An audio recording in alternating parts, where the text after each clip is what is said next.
Evangelho de João, capítulo 14, versículos 1 a 14.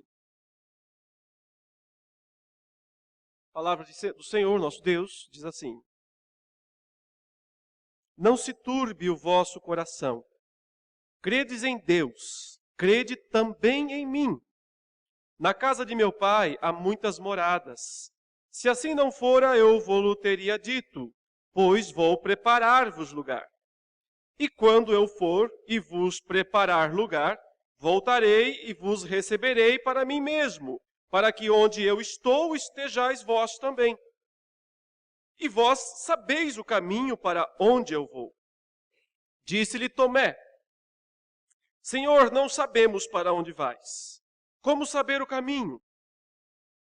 Respondeu-lhe Jesus: Eu sou o caminho e a verdade e a vida.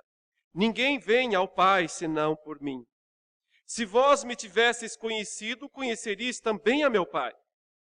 Desde agora o conheceis e o tendes visto. Replicou-lhe Filipe: Senhor, mostra-nos o Pai, e isso nos basta. Disse-lhe Jesus: Filipe, há tanto tempo estou convosco, e não me tens conhecido? Quem me vê a mim, vê o Pai. Como dizes tu, mostra-nos o Pai?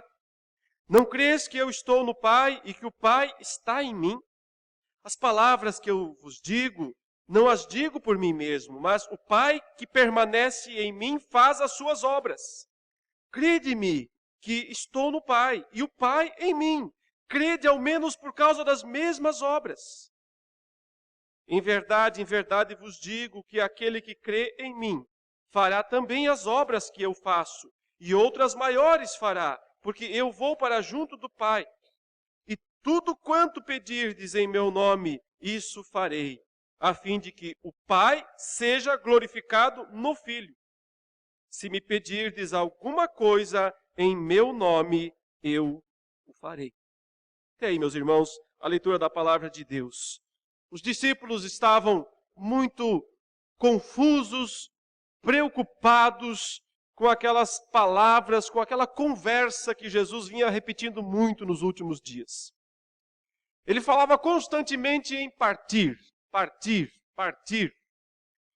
Pior, falava até mesmo em morrer. Falava em se separar, em ficar distante dos discípulos. E claro, isso gerava nos discípulos uma sensação de angústia muito grande, por dois motivos. Primeiro, porque, claro, eles haviam aprendido a amar a Jesus. E quem ama não quer se separar, não quer ficar longe, não quer ver a pessoa amada ir embora. Então eles se angustiavam num sentido porque eles amavam muito a Cristo. Não queriam perdê-lo. Mas por outro lado, eles também se assustavam, eles se angustiavam com as palavras de Jesus, falando que ia ter que ir embora. E não sabiam muito bem o que isso significava, porque eles imaginavam mais ou menos assim: mas justamente agora, quando parece que vai dar certo aquilo que nós sempre desejamos, que nós sempre buscamos, justamente agora, quando nós entramos em Jerusalém, o Senhor montado num jumentinho, cumprindo a profecia, eis aí vem o teu rei, ó Jerusalém, montado num jumentinho. Quando as multidões colocaram as folhas, as palmas, diante dele, quando as multidões fizeram aquele corredor para que ele passasse e clamavam: Hosana, Hosana, bendito o que vem em nome do Senhor, que é rei de Israel, bendito o filho de Davi. Eles pensavam mais ou menos o seguinte: agora vai dar certo. Agora o Senhor Jesus vai finalmente ser coroado o rei de Judá, o rei de Jerusalém. Esse foi o desejo dos discípulos desde o começo. Por que vocês acham que eles deixaram as redes lá de pescadores na Galileia? Por que vocês acham que eles abandonaram todas as coisas e seguiram a Jesus? Pensam que eles estavam interessados num reino celeste, num reino espiritual, em alguma coisa do outro mundo? Não. Eles eram muito interessados num reino terreno. Eles estavam pensando que o Messias, e Jesus tinha tudo para ser o Messias por causa do poder dele, das curas que ele fazia, multiplicava o pão, o peixe, acalmava o mar, ou seja, o poder que ele demonstrava parecia ser suficiente para que ele fosse, mais cedo ou mais tarde, reconhecido pelos judeus como o verdadeiro Messias, o verdadeiro rei de Israel, o descendente de Davi, e ele era, e os discípulos sabiam, descendente de Davi. Então eles pensavam, é um grande investimento de vida seguir este homem. Eles pensavam, o dia que ele se tornar o rei, sentar no trono de Davi em Jerusalém, ele vai nos colocar em postos importantes no novo reino de Israel. É claro que eles tinham boas intenções também. Pensavam, isso vai ser muito bom para o povo, isso vai ser muito bom, finalmente Deus vai cumprir as suas promessas, finalmente Jerusalém vai deixar de ser uma cidade submissa a um poder estrangeiro. Vai deixar de ter que bater continência para Roma. Finalmente. Mas foi muito difícil esses 3 anos que eles passaram com Jesus, porque sempre altos e baixos, em algum momento a multidão está lá reconhecendo, mas logo em seguida surgem os sacerdotes, os escribas, os fariseus e começam a mostrar, não, ele não pode ser o Messias, ele não pode ser, porque o Messias não faria isso, o Messias não faria aquilo, dessa maneira não, o tempo todo há esse jogo para lá, para cá, para lá, para cá. Tem uma ocasião especial do ministério de Jesus, quando Jesus multiplica os pães e os peixes, não é? E a Bíblia diz que nesta hora, a multidão veio para arrebatá-lo, colocá-lo em cima dos ombros, para levá-lo para Jerusalém, para torná-lo, proclamá-lo rei. Foi a hora que eles pensavam que ia dar tudo certo. Finalmente o mestre vai ser coroado rei. Mas naquela ocasião, Jesus, estranhamente para os discípulos, diz, chega, parem com isso. Faz com que os discípulos entrem num barquinho e passem para o outro lado da margem. Despede as multidões, vão embora, já mataram a fome, já comeram à vontade, agora vão embora. E sobe ao monte para orar só. Ou seja, quando parecia que ia dar certo, Jesus recusa. Naquela hora talvez os discípulos pensaram assim, bom, mas não era o tempo. Era muito cedo mesmo, nós estávamos lá numa região distante, lá depois do lago de Genezaré, ia ser difícil mesmo reunir um exército de lá e vir aqui marchar, não ia dar certo. Ele teve razão, até que Jesus tinha uma boa estratégia política, eles pensavam, não era a hora, mas agora é. Estamos na capital, estamos dentro de Jerusalém, as multidões bateram palmas para ele, todo mundo está reconhecendo, ele expulsou os vendilhões do templo, e ninguém botou a mão nele. Isso era um grande sinal, porque pelo certo tinha que ser preso. Ele foi lá, esparramou as mesas dos cambistas no templo e ninguém prendeu. Eles sabiam que pessoas das autoridades criam nele. O texto mesmo, capítulo 12, diz que não poucas autoridades dos judeus haviam crido nele, mas estavam silenciosos. Não estavam assumindo publicamente que criam nele. Tinham medo. Mas eles pensavam, se ele for à frente, pegaram em armas, tem vários partidos aqui no meio que vão apoiar, os zelotes vão apoiar. Nós vamos dar um golpe de Estado e nós vamos proclamar Jesus o rei dos judeus, o rei de Jerusalém. E então Jesus começa a dizer, eu vou precisar partir, eu vou ter que ir embora, eu vou para outro lugar. Mais tarde eu volto. Mas agora eu vou precisar partir. Isso soa para eles o quê? É um balde de água fria. Um balde de água fria. Tipo assim, Jesus está se acovardando, será? Será que ele não está mais querendo, ele não está mais assumindo isso? Pedro chama Jesus à parte no capítulo 13 e diz assim, Jesus, o senhor sabe que eu sou o seu discípulo mais chegado, né? A gente se dá bem. Então, é o seguinte, Jesus. Para onde é que o senhor vai? Que história é essa de sair? Como assim? Onde é que o senhor está pensando em ir? Ele diz isso no final do capítulo 13 de João. Para onde é que o senhor está pensando em ir agora? Jesus disse: Pedro, para onde eu vou, você não pode ir comigo. Aí o Pedro disse: como não? Claro que eu posso. Eu estou disposto a dar minha vida pelo Senhor. Eles estavam mesmo. Eles estavam dispostos a dar a vida por Jesus, para estabelecer um reino terreno. Eles estavam dispostos a ser mártires, desde que Jesus fizesse uma revolução com espadas, com escudos, com carros de guerra, com soldados, com batalha, com sangue. Se isso fosse acontecer, eles não estariam por isso. Então até lá, com uma meia dúzia de espadas no finalzinho, tem uma espada aqui, tem uma espada lá, eles estavam se preparando, eles pensavam que ia haver uma batalha. E se houvesse uma batalha literal, eles enfrentariam. Mas pelo reino dos céus, talvez eles não estivessem tão interessados em fazer isso. Irmãos, quando a Igreja Reformada proclama só a Escritura, ela quer dizer, não tem outra fonte de autoridade. Para nós a tradição não conta. Para nós as novas revelações não valem. Nós temos a Escritura e ela é suficiente. E a Escritura aponta para a suficiência de Cristo também. Por isso que são duas doutrinas derivadas. É a Escritura que mostra que somente Cristo é o Salvador. E somente Ele é o único a quem se pode confiar. Então, por isso que a Igreja Reformada, do só a Escritura, parte para o somente Cristo. Mas o que quer dizer isso? Somente Cristo. Todas as igrejas cristãs, em tese, proclamam o somente Cristo. Todos os cristãos, em tese, se dizem cristãos. Se são cristãos, então Cristo está até no nome deles. No título deles, não é? Não seria isso o somente Cristo? Não. O ponto é esse. É preciso entender o que isso significa. É preciso entender o que significa dizer somente Jesus é o Senhor. Somente Jesus é o Salvador.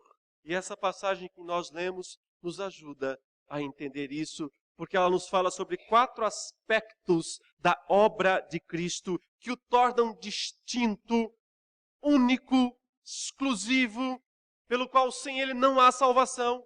E porque não vale a pena seguir nada, nenhuma outra teoria ou doutrina ou pessoa ou coisa, exceto a pessoa de Jesus Cristo, o nosso Senhor.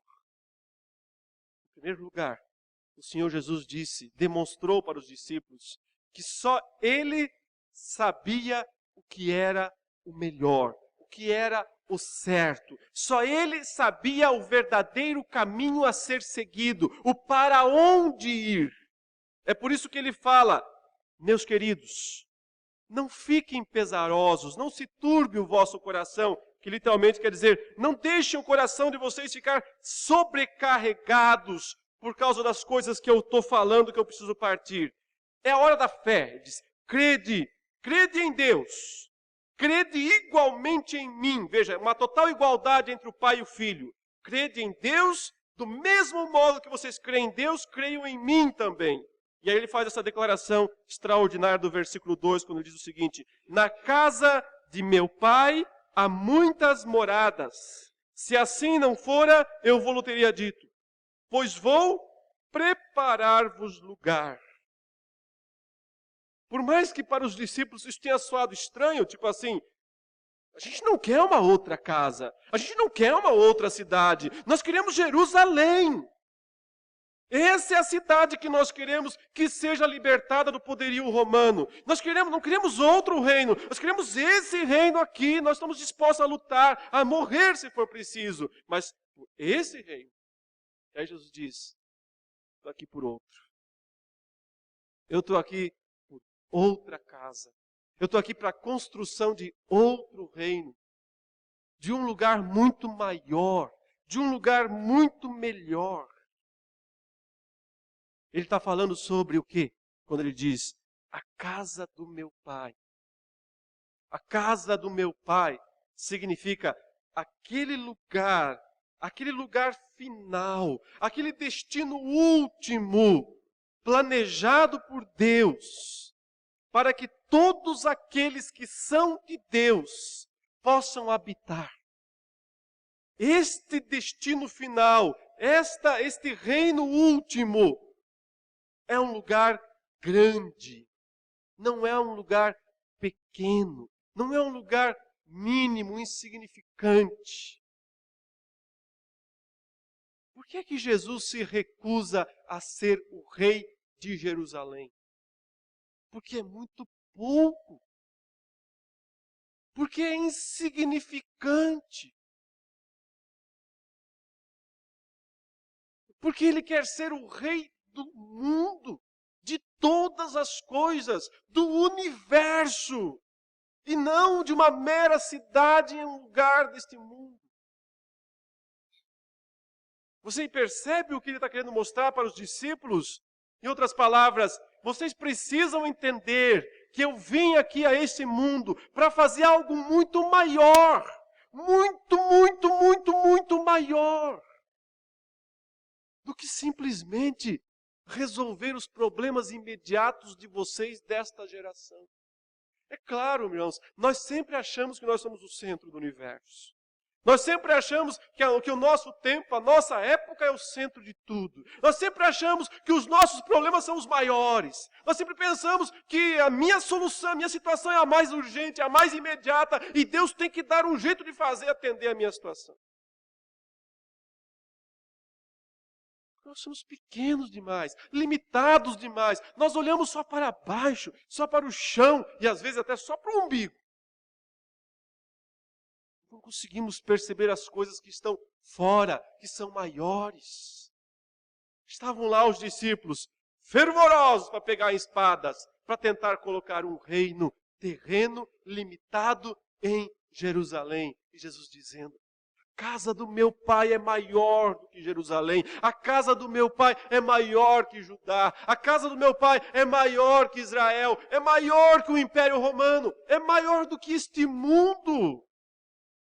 Eu vim para preparar um lugar para vocês lá, nesta casa. Ele estava falando, meus irmãos, daquilo que o próprio João entendeu depois e registrou no último livro da Bíblia, que também foi João que escreveu, o Apocalipse, quando ele diz: vi novo céu e nova terra. O primeiro céu, a primeira terra passaram, o mar já não existe. Vi a nova Jerusalém, a cidade santa que descia do céu, da parte de Deus, ataviada como noiva para o seu marido. Essa é a casa de Deus. Nova Jerusalém. Não a Jerusalém lá de Israel, mas aquela que vem do céu.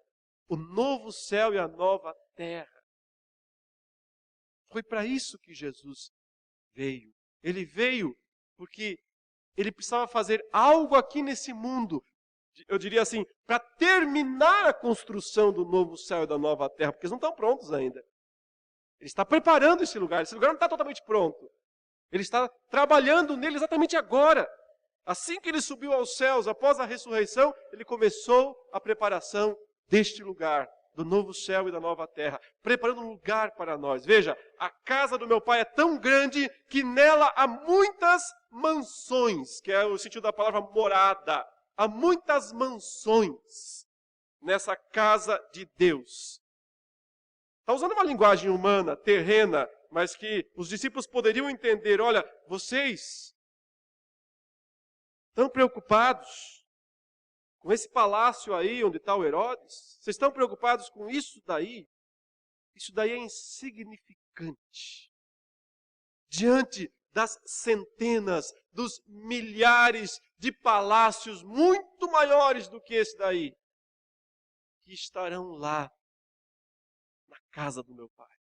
O novo céu, a nova terra, desse lugar que eu estou preparando, que eu vim para preparar lugar para vocês. Eu vou voltar agora, ele diz, para lá.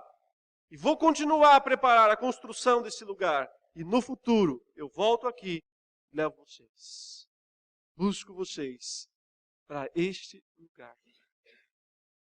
A pergunta portanto, primeira que fica é: quantos estão dispostos a abandonar os próprios planos para seguir os planos de Jesus? Quantos estão dispostos a entender que Jesus não veio para completar alguma coisa na nossa vida, mas que Ele veio para transformar totalmente a nossa vida? Ele não veio para se encaixar a um plano, a um propósito nosso. Ele veio para trazer um novo plano, uma nova razão, um novo objetivo para o mundo. E Ele nos chama a tomar parte disso, a participar disso, a ser incluso nisso. Um dos grandes problemas do porquê que o somente Cristo, o só Cristo, é só discurso em muitos lugares, é porque a maioria das pessoas quer Cristo para atender a algum desejo pessoal. Quer Cristo, desde que seja para algum benefício íntimo. Cada um quer o seu Cristo, o seu próprio Cristo. Cada um constrói o seu Cristo, o seu próprio Cristo. Um dia Jesus perguntou para os seus discípulos: qual a opinião aí das pessoas sobre quem é o Filho do Homem? Quais foram as respostas? Tem gente dizendo que o Senhor deve ser talvez o Elias, que voltou. Tem gente falando que o Senhor talvez seja um grande profeta. Ou isso, ou aquilo outro. Percebe? Não é de hoje que as pessoas têm opiniões divergentes, diferentes a respeito de Jesus. Porque são as opiniões delas. Mas elas não estão dispostas a aceitar que Jesus seja quem Ele de fato é. Os discípulos estavam dispostos a morrer por um Jesus que fosse lutar pelo estabelecimento de um trono em Jerusalém. Por isso eles não queriam.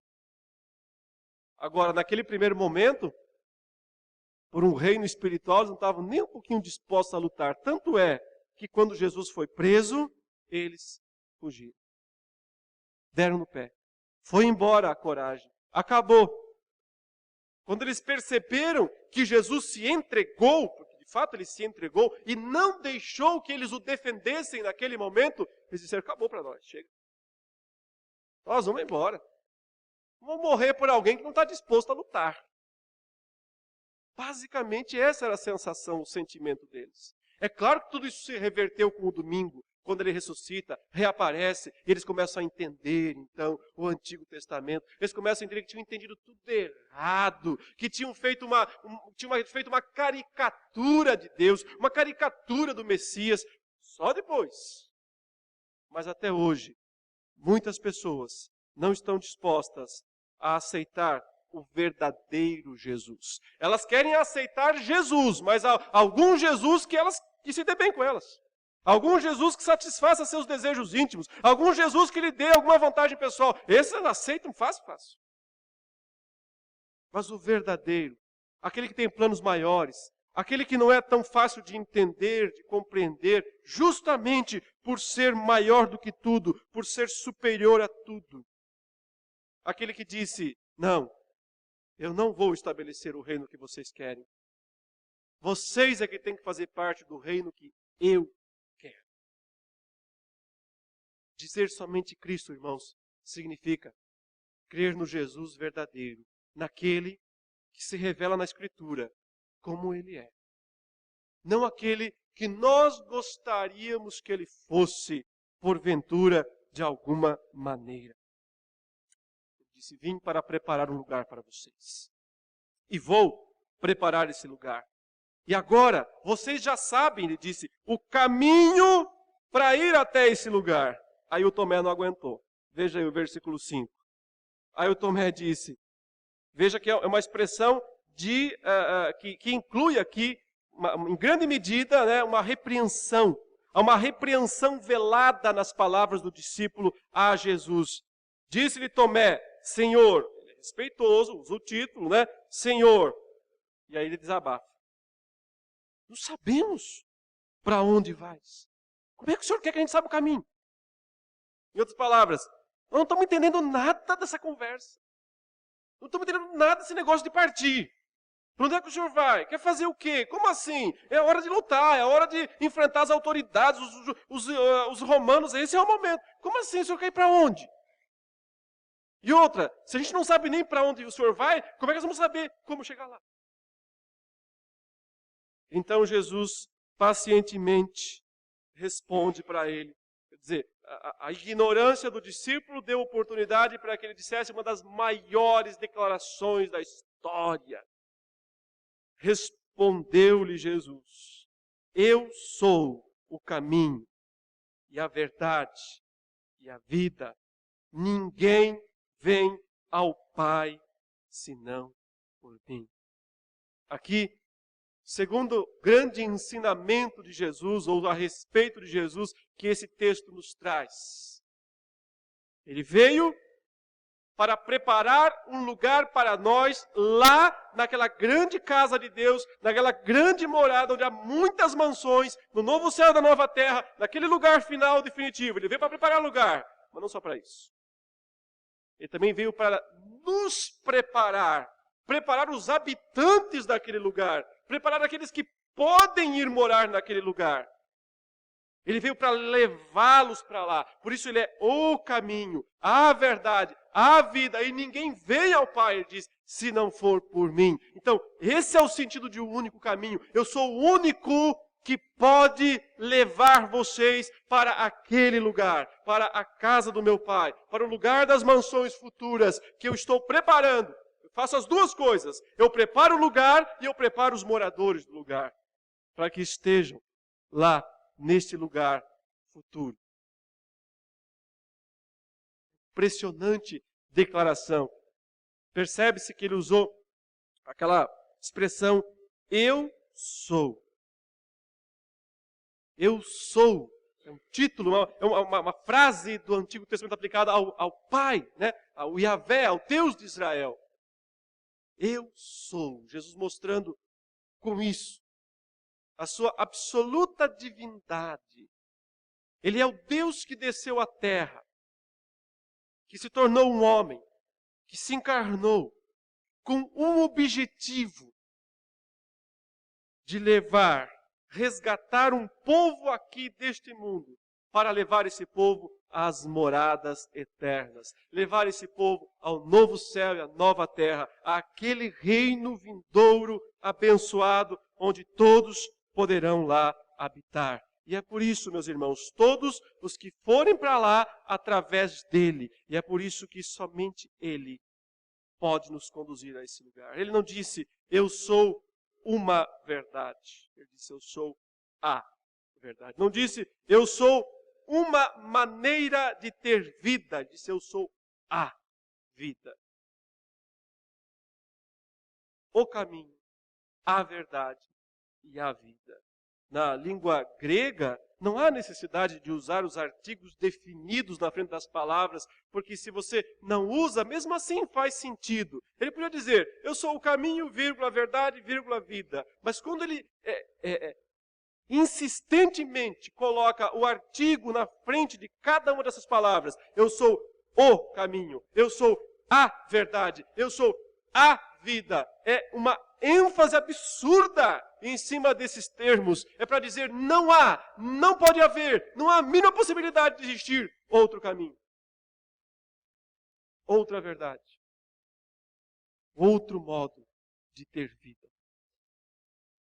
Por isso, a falha comum em tantas teologias é de colocar alguma coisa ao lado de Jesus, seja o que for.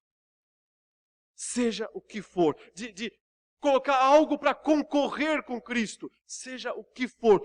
Tudo o que venha a concorrer com Cristo na nossa vida é pagão, é totalmente mentiroso, desvirtuado. Se alguma crença, se alguma prática, se alguma pessoa, se algum ritual, se qualquer coisa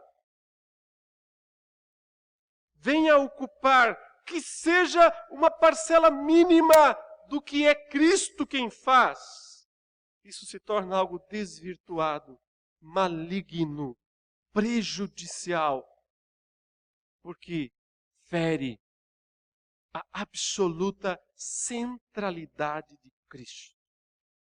Eu sou o. Em outras palavras, quer ir para o novo céu e a nova terra? Quer ter um lugarzinho nas mansões da imensa, da gigantesca casa do meu pai? Você só tem uma maneira. Eu. Jesus diz, eu. É claro, por quê? Porque só Ele prepara as duas situações. Ele prepara a casa e os moradores. Ao morrer na cruz, mas antes disso mesmo, ao se tornar um homem, ao se encarnar, Ele está aproximando o céu à terra, Ele está unindo o céu à terra, Ele está unindo o espiritual, que é Deus, ao físico, que somos nós, que é o mundo. Por isso, somente Ele pode ser a ponte para esses dois lugares. A pura e simples encarnação de Jesus já fala disso, mas Ele não faz só isso. Ele também se coloca entre os céus e a terra quando Ele se deixa pendurar na cruz. Então você tem uma cruz unindo os céus e a terra, de certa maneira suspenso. Veja, porque é maldito todo aquele que é pendurado no madeiro, conforme Gálatas 3,13. Porque essa pessoa se encontra numa situação, como se diz, ele está separado tanto de um lugar como de outro. Ele não tem lugar no céu, ele não tem lugar na terra. Ele tem que ser levantado da terra. Ele fica suspenso, pendurado. É tão maldito, é tão amaldiçoado, que ele não pode ficar aqui e não pode ir lá. Só pode ficar nesse meio termo. Mas o que há de mais extraordinário nisso é que esse é o plano de Deus. Quando esse homem, Jesus, quando esse Deus encarnado, Jesus, está crucificado, está pendurado na cruz, Ele está unindo esses dois lugares, os céus e a terra. Essa é a ponte, esse é o caminho, o novo e vivo caminho que Ele nos conduziu pelo véu, isto é, pela sua carne, diz Hebreus 10. Veja, o véu é aquele véu do templo que foi rasgado ao meio e abre espaço, abre caminho para que o povo vá até a presença de Deus no Santo dos Santos. E o símbolo é a carne de Jesus que se rasgou na cruz, quando os pregos o atravessaram. Quando a lança do soldado romano, para confirmar que ele estava morto, o furou, o traspassou, carne rasgada. Isso é abrir um caminho para o novo céu, para a nova terra. E é por isso que ninguém pode fazer isso no lugar dele. Nem homens, nem santos, nem apóstolos na terra, nem profetas, nem pessoa nenhuma. É por isso que a igreja reformada é uma igreja anticlerical. Quer dizer, anticlerical. Ela não consegue aceitar a ideia de um clérigo, a ideia de um representante dos homens na terra perante Deus. Ela não consegue aceitar a ideia de que alguém, um homem, possa ser mais importante do que os outros homens na caminhada para o céu. Não pode aceitar isso. Mas ela entende, a igreja reformada entende, que só um é o mediador entre Deus e os homens. A cruz do Salvador, do Redentor, é o caminho que nos leva ao Pai e ao novo céu e à nova terra. E nós somos todos ovelhas, sendo conduzidos pelo único pastor, que é o Senhor Jesus. Essa é uma das razões pelas quais nós, na Igreja Reformada, abominamos esse negócio de título. É um tal de dar título para homem, um título disso, um título daquilo. Gostamos disso. Porque o único que tem título é Jesus Cristo. O único que tem autoridade para levar as pessoas aos céus é Jesus Cristo. Os homens que gostam de títulos para si concorrem com Cristo. Tentam muitas vezes ocupar o lugar de Cristo. Estou dizendo para você não chamar mais ninguém por algum título que ele tenha. Só estou dizendo que só há um Redentor entre Deus e os homens. Que só há um caminho que nos conduz a Deus. E esse é Jesus. E que eu e você temos que ter cuidado para não permitir que ninguém, que coisa alguma, objeto algum, de alguma maneira se coloque na frente de Jesus na nossa vida. Mas se o Tomé era duvidoso, né? O Filipe se mostrou ainda mais.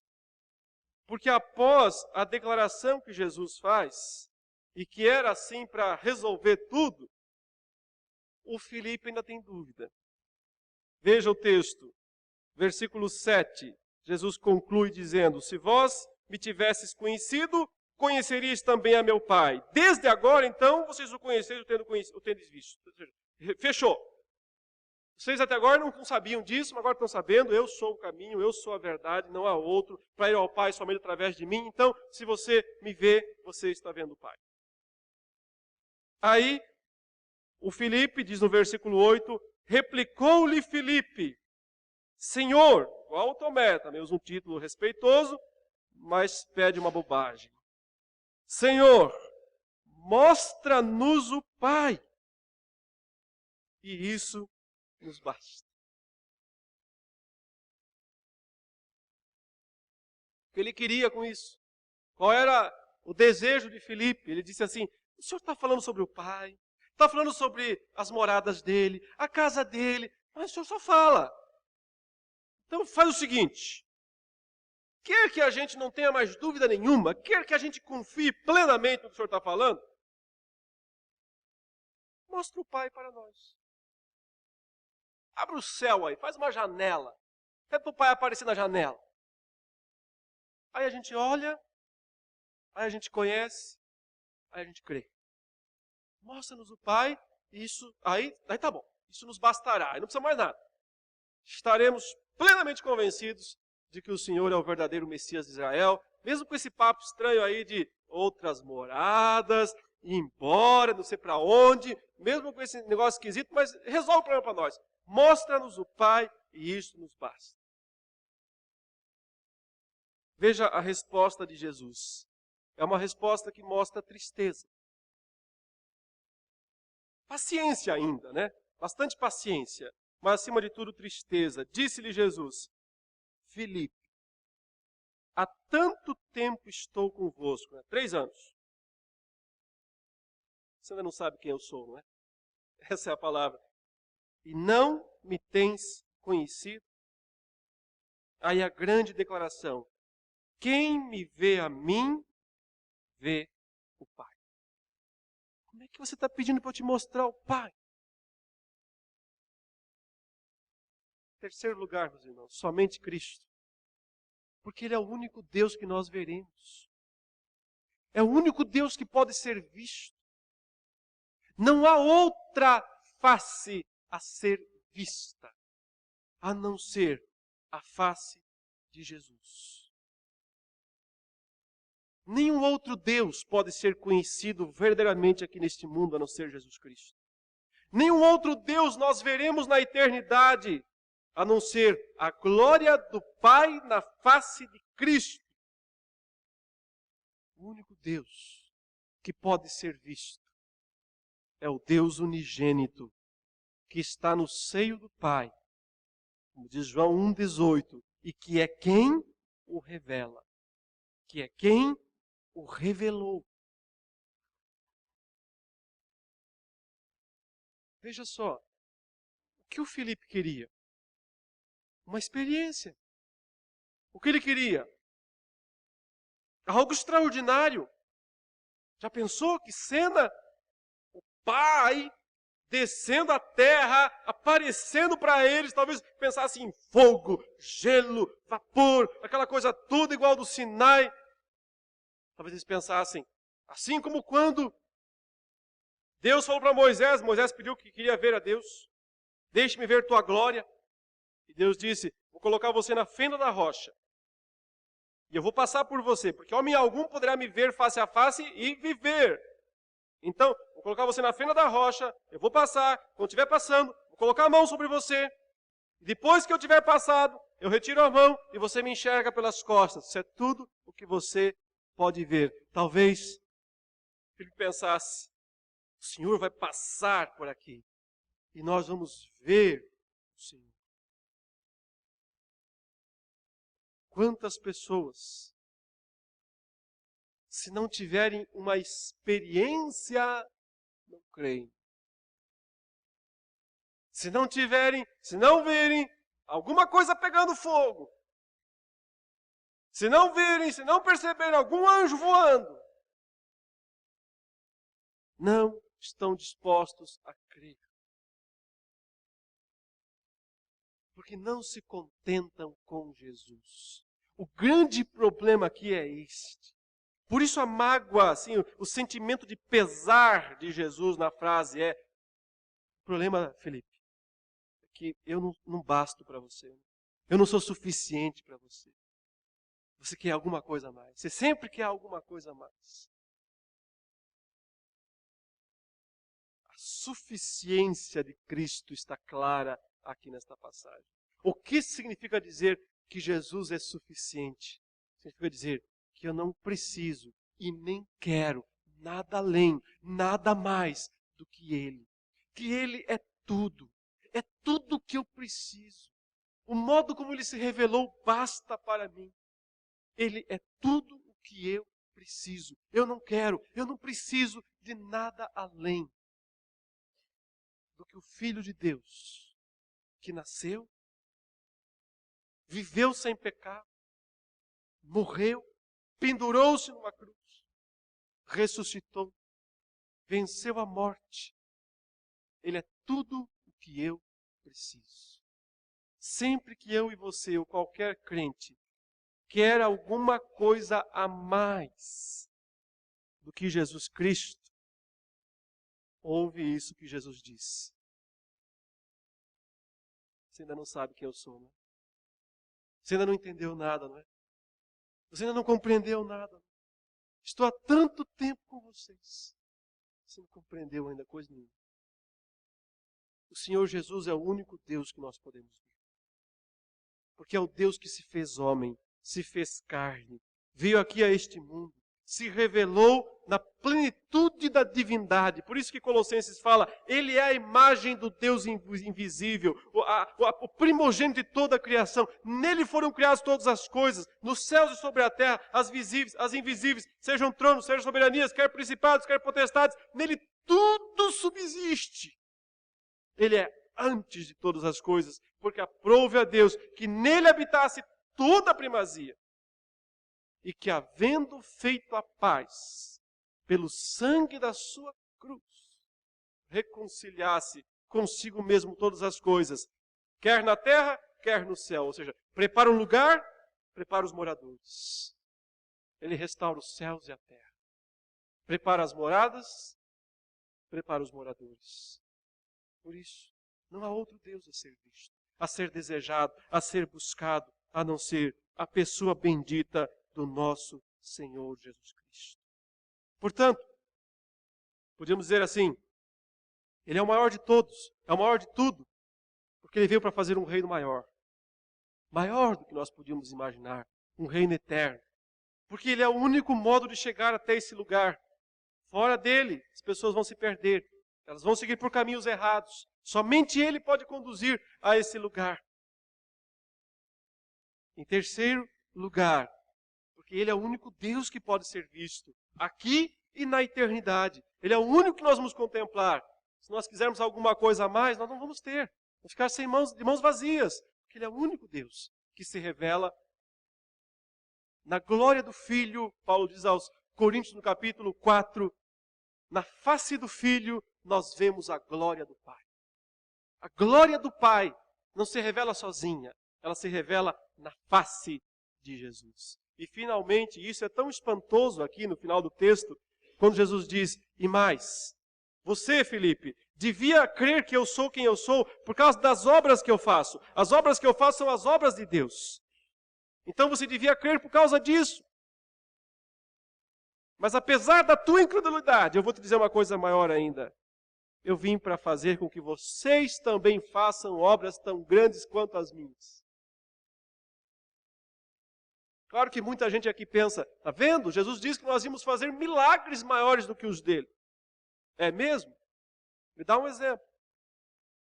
Alguém que já fez algum milagre maior do que Jesus fez.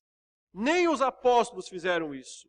Nenhum apóstolo andou sobre as águas. Nenhum acalmou o vento e as tempestades. Nenhum ressuscitou morto de 4 dias.